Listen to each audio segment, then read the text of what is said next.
Commander Tyke stared at the holographic display floating above his desk. The blue and green planet called Earth spun slowly in the projection, looking peaceful and harmless. But Tyke knew better. He had been watching this world for 20 years, and he had seen things that still gave him nightmares. The observation station hung in empty space at the edge of the Sol system. It was far enough away to be safe, but close enough to watch and record everything that happened.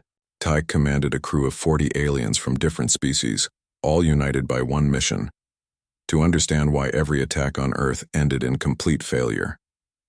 Tyke touched a control panel, and the display changed. Now it showed a list of 17 failed invasion attempts. Each entry had dates, fleet sizes, and outcomes.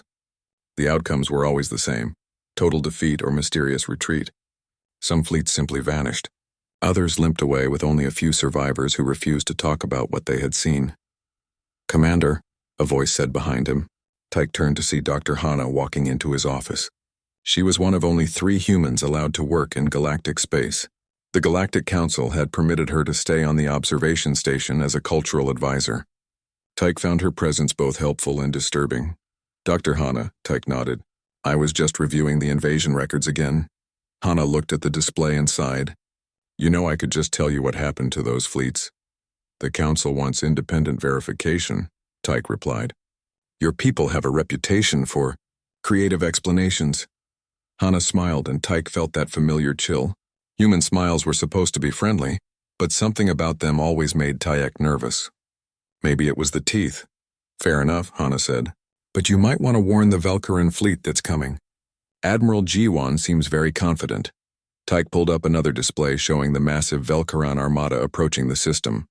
Bioships twisted through space like living creatures, their hulls pulsing with bioluminescent patterns. The Velkarans were apex predators from a death world called Velkaris. They had conquered 14 star systems by literally eating their enemies. "The Velkarans are different," Tyke said. "They are not like the others who attacked Earth. They are pure predators. They know only hunt and kill." "That's what the Zephyrians thought too," Hana replied quietly. "And the Crystalline Hegemony, and the Machine Collective." Tyke accessed the files on those invasions. The Zephyrians had sent a fleet of energy beings who could phase through matter. They had retreated after only 6 hours. The Crystalline Hegemony had attacked with ships that could reform after taking damage. They had fled after 2 days. The Machine Collective had used self-replicating robot swarms. They had withdrawn after their entire fleet developed what could only be described as severe depression. "What is it about your species?" Tyke asked. "Every tactical analysis says humans should be easy to defeat. You have no natural weapons, no armor, no psychic abilities. Your technology is centuries behind the galactic standard. Your homeworld should have been conquered long ago." Hana sat down across from Tyke's desk. "Have you ever owned a pet, Commander?" The question caught Tyke off guard. "A pet, you mean a domesticated animal?" "No. My species does not keep other creatures for companionship." "Most species don't," Hana agreed. "In fact, humans are the only species in the galaxy that domesticates other life forms just to be friends with them. We don't eat all our pets. We don't use all of them for work. Some we keep just because we like having them around." Tyke frowned. "I do not understand the relevance." "You will," Hana said, "when you watch what happens to the Velkaran fleet." Captain Minho entered the office carrying a data pad. He was Hana's assistant and the other human on the station. "Commander Tyke, we're receiving transmissions from the Velkaran fleet. They're demanding Earth's immediate surrender." "What is Earth's response?" Tyke asked. Minho grinned. "The usual. President Dahi is sending them dinner invitations." Tyke closed his eyes and rubbed his temples. "Dinner invitations, with dietary restrictions forms," Minho added helpfully. "We want to make sure we prepare food they can actually eat." The holographic display chimed and showed the incoming Velkaran fleet. 200 bioships moved in perfect formation, their hulls rippling with predatory intent. At the front flew Admiral Jiwan's flagship, a massive creature ship that looked like it could swallow Earth's moon.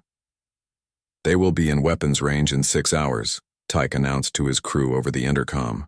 "All recording systems to maximum resolution. Document everything."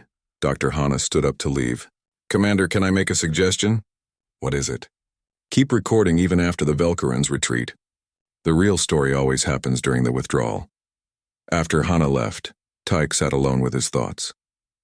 He had studied every failed invasion of Earth, but he still could not understand the pattern. The attackers always arrived confident and well prepared. They always had superior technology and numbers, but something happened during each attack that broke their will to fight. The few survivors, who had been willing to talk, described humans as unnatural and wrong. They spoke of humans who helped their enemies, who showed kindness to those trying to kill them, who seemed genuinely sad when forced to fight back. One crystalline survivor had told Tyke that humans were predators who had forgotten they were predators, but Tyke did not understand what that meant. Tyke pulled up his personal files on human history. What he read there should have made humans the most feared species in the galaxy. They had fought wars that lasted decades. They had built weapons capable of destroying their own planet. They had survived ice ages, plagues, and natural disasters that would have wiped out most civilizations. But when aliens attacked Earth, humans did not respond like warriors. They responded like, Tyke struggled to find the word, like teachers, like parents, like caretakers. The communication system buzzed. "Commander," his sensor operator called. "The Velcaran fleet is hailing Earth." Put it on the main screen. Admiral Jiwan's image appeared. She was a magnificent predator, 3 meters tall with razor-sharp claws and teeth like knives. Her voice was a low growl that vibrated through the station's hull. "Primitive mammals of Earth," Jiwan snarled. "I am Admiral Jiwan of the Velcaran Empire. You will surrender your world immediately or we will devour every living thing on your planet." The response came from Earth almost instantly. A middle-aged human woman appeared on screen, smiling warmly. "Hello, Admiral Jiwan. I'm President Dahi of the Earth Federation. Welcome to our solar system. We're so excited to meet you. We've prepared some traditional Velcaran foods based on your dietary requirements. Would you like to come down for dinner? We have so many questions about your culture and homeworld." Admiral Jiwan stared at the screen in confusion. Did you just invite me to dinner?" "Of course. First contact is such a special occasion. We'd love to learn about your people. Oh, and if any of your crew have special dietary needs or allergies, please let us know. We want everyone to feel welcome." The transmission ended with President Dahi waving cheerfully. Admiral Jiwan's image remained on screen for several seconds, her mouth hanging open in shock. Tyke turned to his communications officer. "Did Earth just invite their invaders to dinner?" "Yes, sir. They also sent detailed cultural information packets and what appears to be a welcome gift basket full of Earth entertainment media." Through the observation station's sensors, Tyke watched the Velcaran fleet slow down and begin forming defensive positions. This was not the response they had expected. In their experience, prey species either fought or fled. They did not invite their predators over for a meal. Tyke had a sinking feeling that he was about to witness the 18th failed invasion of Earth. But like all the others, he suspected the real mystery was not why the invasions failed, but why the invaders left Earth determined never to return. The blue planet continued spinning peacefully in the display, hiding its secrets behind white clouds and blue oceans. Soon, Tyke thought, Admiral Jiwan would discover what 17 other invasion forces had learned. There was something deeply wrong with humans, and that wrongness was far more terrifying than any weapon. Admiral Jiwan paced the bridge of her flagship like a caged predator. Her claws clicked against the biometal floor with each step. Around her, the bridge crew worked at their stations, but she could smell their confusion. The sweet scent of uncertainty filled the air. "Status report," Jiwan growled. Lieutenant Yuna looked up from her communications console. "Admiral, we have received 17 more transmissions from Earth. They include detailed maps of suggested landing sites, cultural exchange proposals, and something called friendship bracelets." "Friendship bracelets?" "Small decorative items meant to be worn as symbols of peaceful intent," Yuna explained. "The humans seem very concerned that we might feel unwelcome." Jiwan's second-in-command, War Chief Bora, approached with a data pad. "Admiral, I have completed the tactical analysis of Earth's defenses. Their orbital platforms are outdated, their fleet is small, and their ground forces use primitive kinetic weapons. This should be the easiest conquest in our history." "Then why do I smell fear in the air?" Jiwan demanded. Bora's ears flattened. "It is the way they respond to us, Admiral. In all our conquests, prey species either attack immediately or attempt to flee. They do not send dinner invitations." Jiwan studied the tactical display showing Earth's defensive positions. The human fleet had taken a loose formation around their planet, but their weapons were not powered up. Their orbital stations had not raised shields. It looked more like a welcome committee than a military formation. Perhaps it is a trick, Jiwan mused. A way to lure us into a trap. What kind of trap involves gift baskets? Lieutenant Yuna asked. Before Jiwan could answer, another transmission arrived from Earth. This time the speaker was a human male wearing what appeared to be a military uniform. Greetings. Admiral Jiwan. I am Colonel Do-Yun of Earth's First Contact Division. We understand you may be hesitant about coming to the surface, so we have prepared several options for our first meeting. We can meet in space on one of our orbital stations, or if you prefer, we can come to you. We have also prepared gifts appropriate for a first contact situation, including samples of Earth culture and technology that might interest your scientists. Colonel Do-Hyun smiled, and Jiwan felt an instinctive chill. There was something wrong with that expression. Predators did not smile like that. Only prey smiled like that, and only when they were not actually prey. We are particularly interested in learning about Velcaran biology and culture, the colonel continued. Our xenobiologists are very excited about the opportunity to study your bioship technology. We have prepared several research proposals for joint scientific ventures that might benefit both our species. The transmission ended, and Jiwan stared at the empty screen. Joint scientific ventures? Admiral, War Chief Bora said carefully. In my experience, species do not offer to help their conquerors improve their technology. Lieutenant Yuna cleared her throat. Admiral, I have been analyzing the linguistic patterns in the human transmissions. There is something unusual about their communication style. Explain. They are using what my translation matrix identifies as caregiving language patterns. The same type of speech adults use when talking to children or when helping injured individuals. Jiwan's blood ran cold. Are you saying they think we are children? No, Admiral. I am saying they think we need help. The bridge fell silent except for the steady pulse of the bioship's heart. Jiwan had conquered 14 worlds and never once had a species offered to help her. The very concept was alien to everything she understood about predator-prey relationships. War Chief Bora, Jiwan ordered, take a reconnaissance team to the surface. Accept their invitation but stay alert for any tricks. Yes, Admiral. 3 hours later, Bora led a team of 12 elite Velcaran warriors to the coordinates Earth had provided. They landed in a wide field surrounded by low hills. The location was tactically terrible for defense but perfect for an ambush. As their shuttle touched down, Bora scanned the area for hidden weapons or troops. Instead, she found a small group of humans standing next to several tables covered with colorful cloth. No weapons, no armor, no defensive positions. This is definitely a trap, muttered Sergeant Jinwoo, Bora's second-in-command. A human approached their shuttle as the ramp lowered. She was small, even for a human, with graying hair and wearing a white coat covered in colorful patches. She carried what appeared to be scientific equipment and was smiling that same disturbing smile they had seen in the transmissions. Welcome to Earth, the human called out. I'm Dr. Kyung. We're so excited to meet you. Bora and her team emerged from the shuttle in full combat formation, weapons ready. The human woman clapped her hands together in apparent delight. Oh, wonderful. Look at your equipment. The biointegration is fascinating. Is that armor grown or manufactured? And your weapons, they appear to be living tissue. How do you control the firing mechanisms?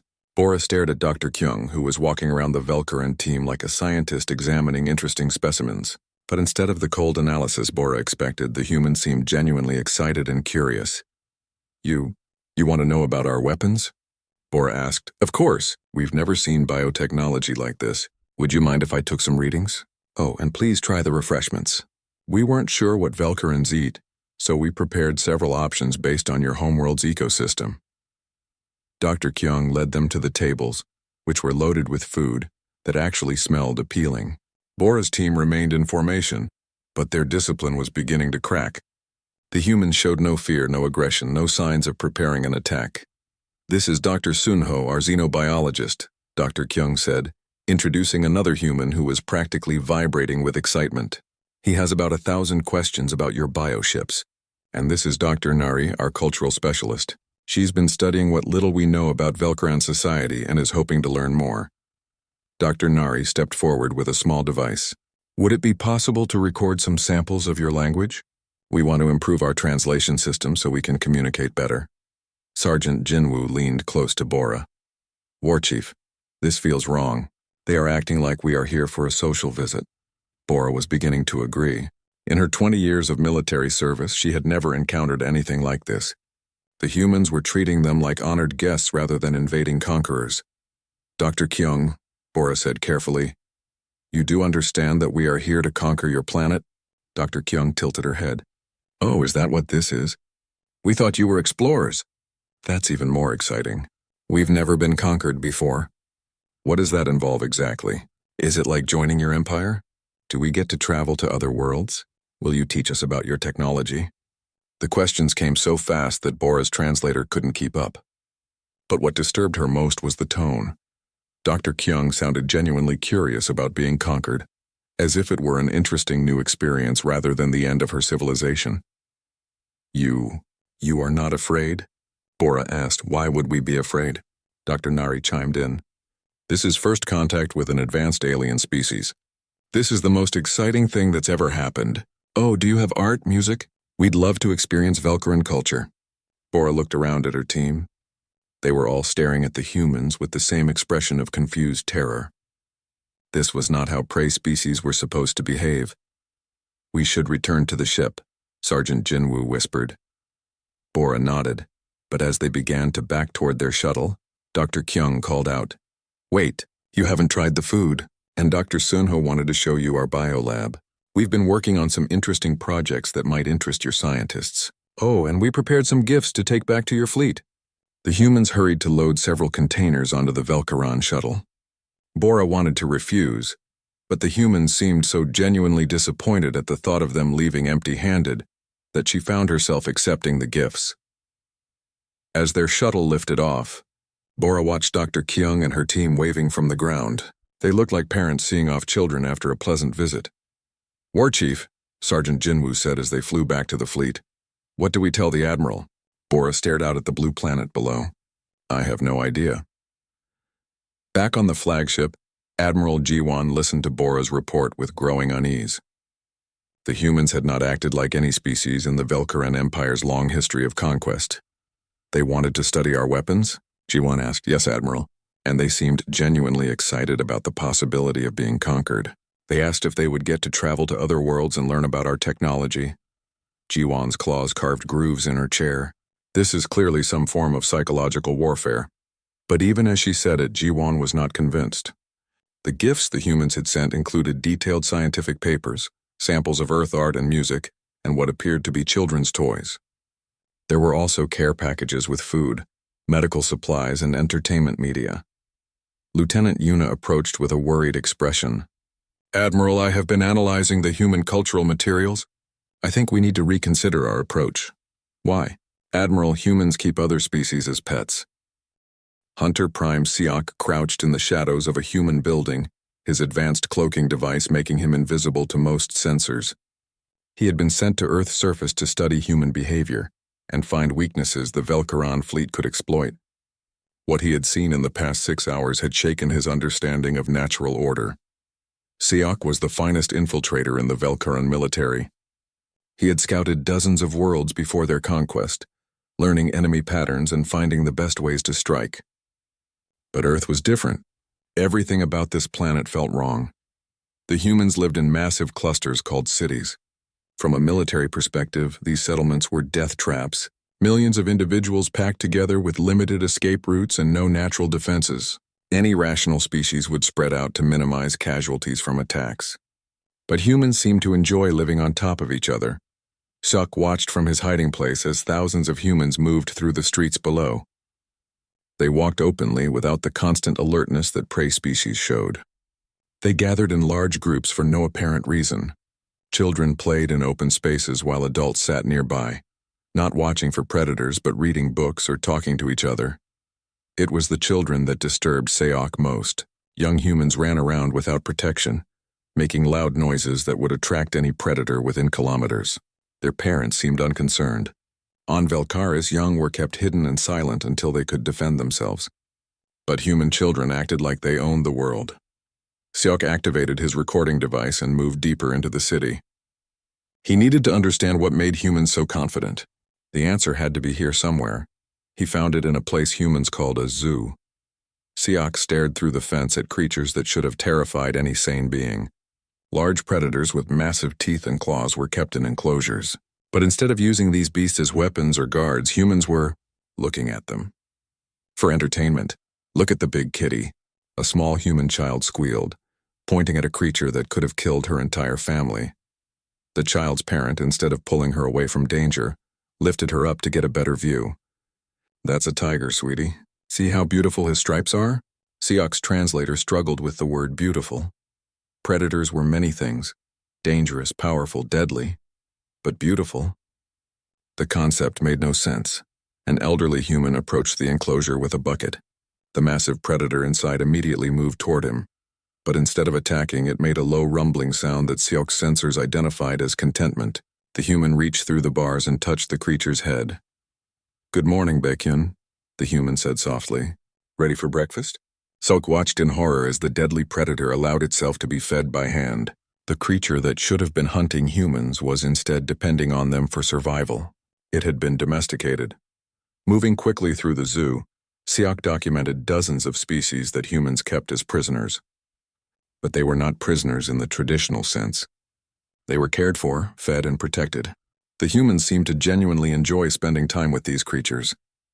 A sign near one enclosure caught Siak's attention. It read, "Wolves, ancestors of domestic dogs." Below was information about how humans had turned wild predators into companions over thousands of years. Siak's blood ran cold. Humans did not just capture other species. They changed them. They took predators and turned them into friends. Leaving the zoo, Siak made his way to what his maps identified as a residential area. Here he hoped to find evidence of human military preparations or hidden weapons. Instead, he found something much more disturbing. Humans living with other species. Through windows, Siak watched humans sharing their homes with small furry creatures called cats and larger ones called dogs. These animals had access to human food, sleeping areas, and were treated like family members. Some humans even talked to these creatures as if they could understand complex language.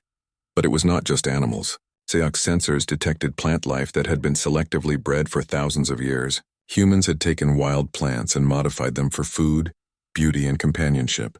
They had turned their entire planet into a garden designed for their comfort.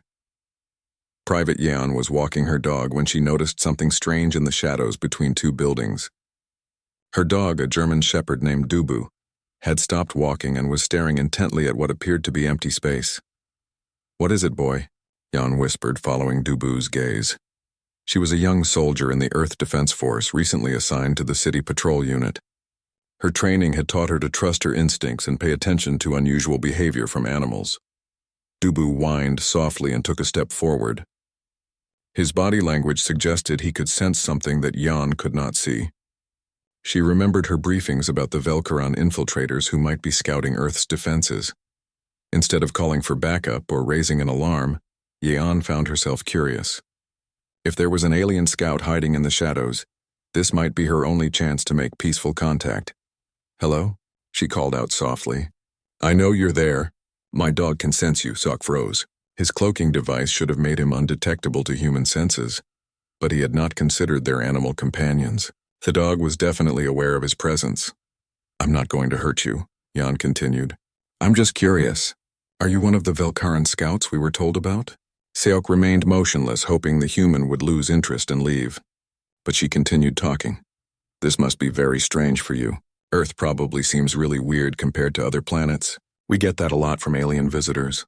The first thing they always notice is how we live with other species."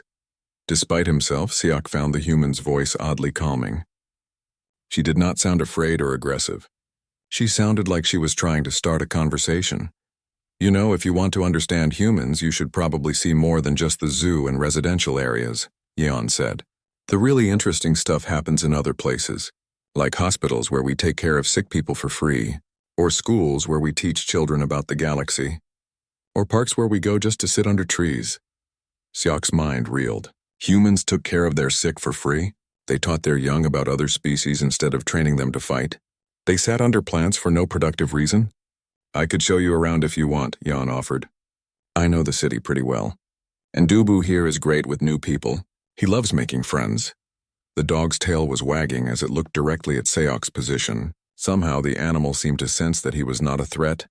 Seok's training told him to retreat immediately. His mission was reconnaissance, not interaction. But something about the human's offer intrigued him. She was not trying to capture him or raise an alarm. She was offering to help him complete his mission. My name is Yeon, by the way, the human continued. I'm a soldier, but right now I'm just walking my dog. What's your name? Against every instinct, Seok found himself wanting to answer. The human seemed genuinely interested in him as an individual, not as an enemy scout. But his survival instincts finally overcame his curiosity.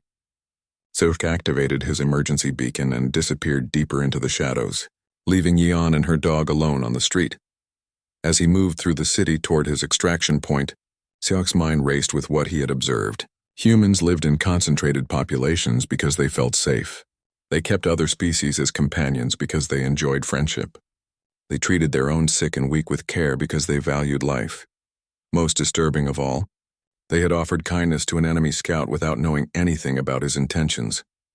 Back on the Velkaran flagship, Seok delivered his report to Admiral Jiwon and her senior staff. The bridge fell silent as he described what he had seen. Domestication, General Sunwoo, the ship's chief strategist, repeated slowly. They have domesticated dozens of species. Not just domesticated, Seok corrected. They have created new species through selective breeding. They have turned their entire planet into a habitat designed for their comfort and the comfort of their companion species. Admiral Jiwon stood and began pacing. This explains their confidence. They are not just predators. They are predators who have learned to make other species dependent on them. There is more, Admiral, Seok continued. The human soldier who detected me offered to help me complete my reconnaissance mission. She seemed genuinely interested in being helpful. Helpful to an enemy scout? She did not see me as an enemy. She saw me as a new friend she had not met yet. Lieutenant Yuna looked up from her console where she had been analyzing Seok's recorded data. Admiral, I am detecting something in the human city broadcast that might explain their behavior. What is it? They have entertainment programs about adopting alien species as pets. The bridge crew exchanged glances of growing horror. Admiral Jiwon felt a chill that had nothing to do with the ship's temperature control. Show me, she ordered. The main screen filled with images from human entertainment media, shows about humans caring for alien creatures, movies about humans befriending hostile alien species, stories about humans turning enemies into family members. Admiral, Lieutenant Yuna said quietly, I think the humans are trying to domesticate us. The terrible truth was beginning to dawn on the Velkaran command staff. Humans were not just another prey species waiting to be conquered. They were apex predators who had evolved beyond the Admiral. Kangmin had replaced Admiral Jiwon 3 days ago when Jiwon suffered what the medical staff called a complete psychological breakdown. She had been found in her quarters, rocking back and forth and muttering about friendship, treaties, and adoption centers. The sight of the mighty Admiral Jiwon reduced to a trembling wreck had shaken the entire fleet. Kangmin was determined not to let fear cloud his judgment. He was a veteran commander who had led successful campaigns across the galaxy. These humans might be strange, but they were still just primitive mammals with outdated technology. It was time to stop overthinking and start conquering. All ships prepare for orbital bombardment, Kangmin ordered. Target their military installations first, then their population centers. We end this now. The Velkaran bioships responded instantly. Weapons that had been grown rather than built began charging with deadly energy. Within minutes, the first wave of attack struck Earth's orbital defense platforms. The human response was swift and precise. Their outdated weapons managed to destroy several Velkaran ships, but Kangmin was not impressed. He had expected heavier resistance. What he had not expected was the broadcast that came from Earth 30 minutes into the attack. Dr. Minji appeared on every screen in the Velkaran fleet simultaneously. She was an elderly human woman wearing the white coat of a scientist, and she was standing in what appeared to be a library filled with ancient books. Hello, Admiral Kangmin, she said calmly. I'm Dr. Minji, a military historian with the Earth Federation. I wanted to share some information with you that might help you understand what you're dealing with. Kangmin wanted to cut the transmission, but something in the woman's tone made him hesitate. She did not sound like someone whose planet was under attack. She sounded like a teacher beginning a lesson. You see, humans have a very long history of warfare, Dr. Minji continued. We have fought each other for thousands of years. We have developed weapons capable of destroying our entire planet multiple times over. We have survived conflicts that killed hundreds of millions of our own people. Behind her, holographic displays showed images of human conflicts throughout history. Kangmin watched scenes of destruction that rivaled anything the Velkaran Empire had accomplished. The interesting thing about human warfare, Dr. Minji said, is that we never stopped fighting, even when facing total extinction. During what we call World War II, humans continued combat operations even after losing entire cities to weapons of mass destruction. During the nuclear crisis of 2157, we fought for 3 years while our own weapons made most of our planet uninhabitable. The images changed to show humans in protective suits, fighting in radioactive wastelands, caring for their wounded while bombs fell around them. Humans don't surrender, Dr. Minji explained. It's not that we're particularly brave or noble. We just don't seem to understand when we're supposed to give up. Even when we're clearly beaten, we keep trying to help each other and fight back. Kangmin felt a cold weight settling in his stomach. On the tactical display, he could see that Earth's defenders were indeed continuing to fight, despite taking heavy casualties. Human ships damaged beyond any hope of survival were ramming his bioships instead of retreating. Now, the reason I'm telling you this, Dr. Minji continued, is that 17 other species have tried to conquer Earth. All of them had better technology than us. All of them were stronger, faster, and more advanced. But they all made the same mistake you're making now. What mistake? Kangmin found himself asking the screen. As if she had heard him, Dr. Minji smiled. They assumed that because humans seem friendly and welcoming, we must be weak. They thought our kindness was a sign of submission. They didn't understand that humans are kind to everyone, including our enemies. The scene behind Dr. Minji changed to show human medical teams treating wounded Velkaran soldiers who had been captured during the ground fighting. The humans were providing the same level of care to their enemies as they gave to their own people.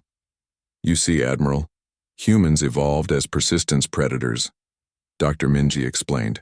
Do you know what that means? Kangmin did not answer, but his tactical officer whispered, persistence predators chase their prey until the prey dies of exhaustion. That's right, Dr. Minji said, somehow hearing the whispered response. Humans are predators who win by never giving up. We're not the fastest or strongest, but we keep going long after other species would quit. And over the millennia, we've learned that the best way to catch prey is not to make them afraid of us. The display showed human children playing with dogs, cats, and other domestic animals, all species that had once been wild predators themselves. The best way to catch prey, Dr. Minji continued, is to make them trust us, to make them depend on us, to make them want to be caught. Kangmin's blood ran cold as the implication sank in. Communications, he ordered. Cut that transmission immediately. I can't, sir, his communications officer replied. It's coming from inside our own systems. On the main screen, Dr. Minji was still talking. Right now, Admiral, you're probably wondering how this transmission is reaching you. The answer is simple. We've been broadcasting educational content to your fleet since you arrived. Your crews have been watching our entertainment programs, reading our cultural materials, and learning about human civilization. Kangmin spun to face his intelligence officer. Is this true? Sir, the crew has been curious about the gifts the humans sent. They contain fascinating information about human society and technology. And now, Dr. Minji said, your people are beginning to understand what makes humans different from other species. We don't just conquer through force. We conquer through friendship. Suddenly, alarms began blaring throughout the flagship. Admiral, his sensor operator called out. We have multiple breaches in the ship's hull. Something has penetrated our bioarmor. Impossible, Kangmin snarled. Our ships are invulnerable to human weapons. Sir, it's not weapons. It's people. On the security screens, Kangmin watched in horror as human soldiers moved through his ship's corridors. But they were not attacking his crew. They were helping them. Sergeant June led a team of human special forces through the damaged sections of the Velkaran ship. When they encountered wounded Velkaran crew members, they stopped to provide medical aid. When they found crew members trapped in collapsed passages, they worked to free them. Sergeant, one of his soldiers, asked, shouldn't we be trying to capture enemy personnel? June knelt beside a badly injured Velkaran engineer and began applying emergency medical treatment. "Look at this ship," he said. "It's a living creature. These people didn't build a warship. They grew a companion and then forced it to fight. How could we not help them?" The injured Velkaran looked up at June with confusion and pain. Why? Why are you helping me? I am your enemy." June smiled as he worked to stop the bleeding. "You're not my enemy.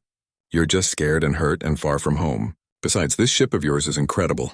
The bio-integration is amazing. Once we get you fixed up, maybe you could tell us how it works?" On the bridge, Kangman watched his crew's reaction to the human invasion. Instead of fighting back, his people were beginning to help the humans help them. Velkaran engineers were showing human technicians how to repair damaged biosystems. Velkaran medics were working alongside human doctors to treat the wounded. "Admiral," his intelligence officer said quietly, "I've been analyzing the human infiltration tactics. They're not trying to capture the ship. They're trying to make friends with the crew."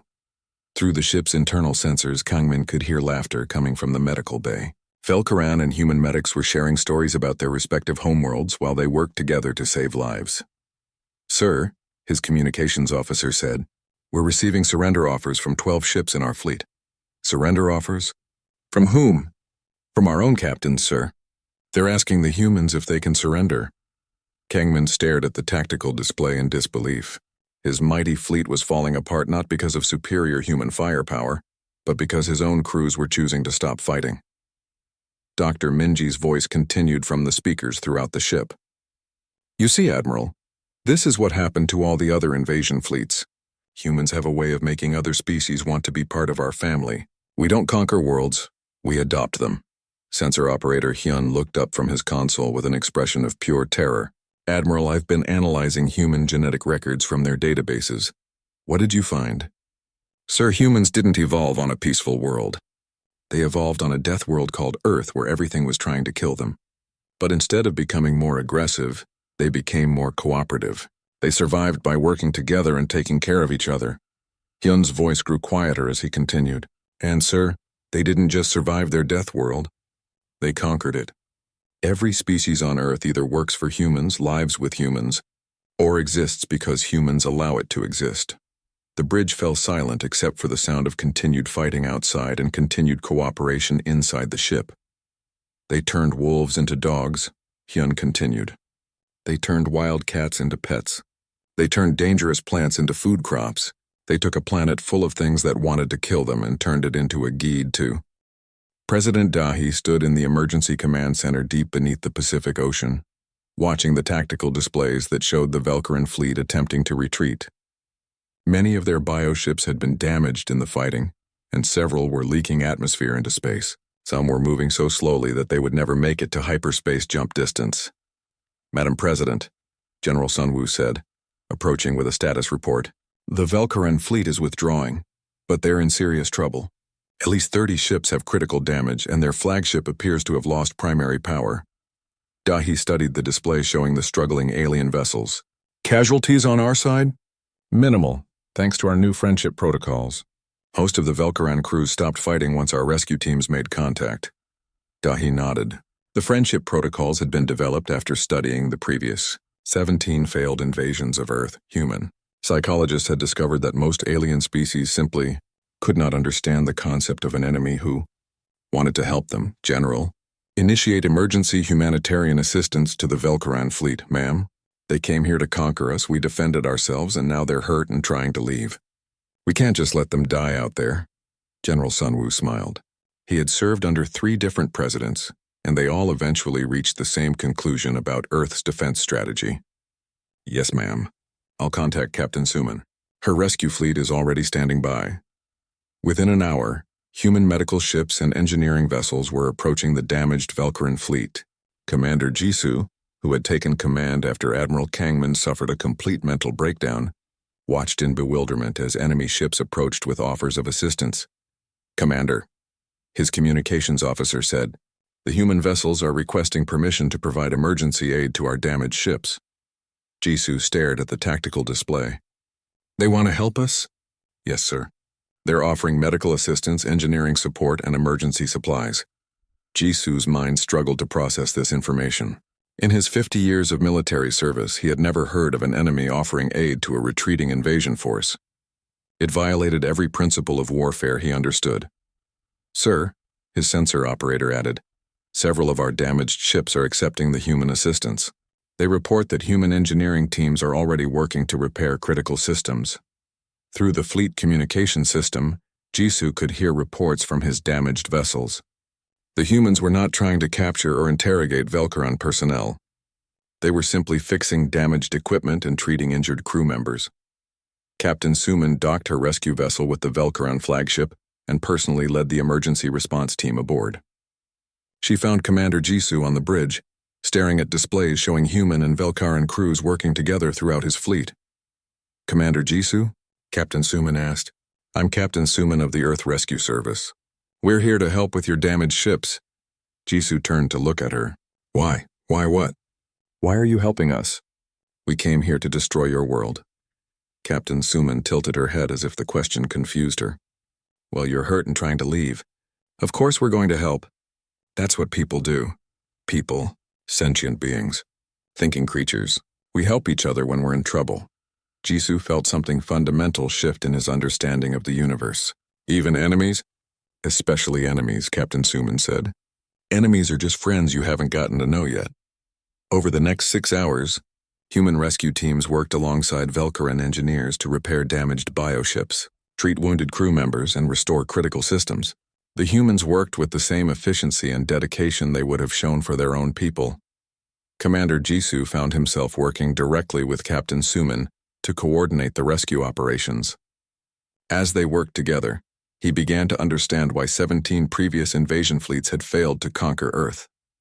"Captain Suman," Jisoo said during a brief break, "your people are not what we expected." "What did you expect?"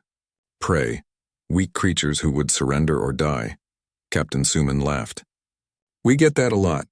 Most species think being friendly means being weak. But humans learned a long time ago that cooperation is actually the strongest survival strategy." She gestured to the mixed human and Velkaran teams working throughout the ship. "Look at what we've accomplished together in just a few hours. Your people understand biotechnology in ways we never could. Our people understand energy systems that complement your organic technology. Together we're fixing problems that neither of us could solve alone." Jisoo watched a human engineer explaining quantum field theory to a fascinated Velkaran technician, while a Velkaran biologist showed human medics how to treat injuries to bioship tissue. The two species were already beginning to share knowledge and techniques. "This is what humans do," Captain Suman continued. "We find the best in other species and figure out how to work together. We've been doing it for thousands of years." The final phase of the rescue operation involved escorting the repaired Velkaran ships to the edge of the solar system, where they could safely enter hyperspace. Ambassador Wu Jin joined the escort fleet in his diplomatic vessel, carrying official communications from Earth's government. "Commander Jisoo," Ambassador Wu Jin said over the communication link, "President Dahi has asked me to deliver a formal message to your people." Jisoo braced himself for demands for reparations or threats of retaliation. Instead, he heard something that shocked him more than any weapon could have. "The Earth Federation extends a formal invitation to the Velkaran Empire to establish diplomatic relations," Ambassador Wu Jin announced. "We would like to open trade negotiations, cultural exchange programs, and joint scientific research initiatives." You want to be our friends?" "Of course. You're an amazing species with incredible technology and a fascinating culture. We've learned so much from your people in just the past few hours. Think of what we could accomplish together over years or decades." Jisoo looked around his bridge at the gifts the humans had loaded onto his ship during the rescue operations. There were samples of Earth food, entertainment media, scientific papers, and something called care packages for his crew's journey home. "Ambassador Wu Jin," Jisoo said carefully, "what if we came back? What if the Velkaran Empire decided to attack Earth again? Then we'd defend ourselves again, help with the casualties again, and invite you to dinner again." Ambassador Wu Jin replied cheerfully, "Eventually you'd probably get tired of the whole Sci-Fi invasion thing and just ask to be friends." The communication ended with Ambassador Wu Jin providing contact information for Earth's diplomatic corps and an invitation for Velkaran representatives to visit Earth as honored guests. As the Velkaran Fleet reached the jump point and prepared to enter hyperspace. Commander Jisoo made his final report to Velkaran High Command. He stared at the small blue planet that had defeated the Empire's most powerful invasion force, without firing a shot in anger. High Command, Jisoo said into his recorder, the invasion of Earth has failed. We are returning home with minimal casualties, thanks to emergency assistance provided by the enemy. He paused, struggling to find words for what he had experienced. Sir, humans are not a species that can be conquered in any conventional sense. They do not respond to force the way other species do. When attacked, they defend themselves competently, but their real weapon is something we have no defense against. Jisoo looked at the care packages his crew was eagerly exploring, listening to the sounds of Velkaran warriors laughing at human comedy programs. They are predators who have evolved beyond the need to kill their prey. They conquer by making other species want to be conquered. They turn enemies into friends, strangers into family, and conquest into adoption. He closed the recording and settled back in his command chair as his ship entered hyperspace. Around him, his crew was already planning return visits to Earth as tourists rather than conquerors. 3 months later, Commander Tyke updated his classified report on the 18th failed invasion of Earth. He included interviews with returning Velkaran personnel, analysis of human diplomatic initiatives, and documentation of the first Velkaran Earth cultural exchange programs. His conclusion was the same as all the previous observers. Humans have mastered the ultimate form of warfare. They make war unnecessary by turning everyone into allies. Dr. Hana knocked on Take's office door as he finished the report. Commander, we just received a request from the Velkaran Empire. What kind of request? They want to establish a permanent embassy on the observation station. They also want to invite human families to visit Velkaris as part of a cultural exchange program.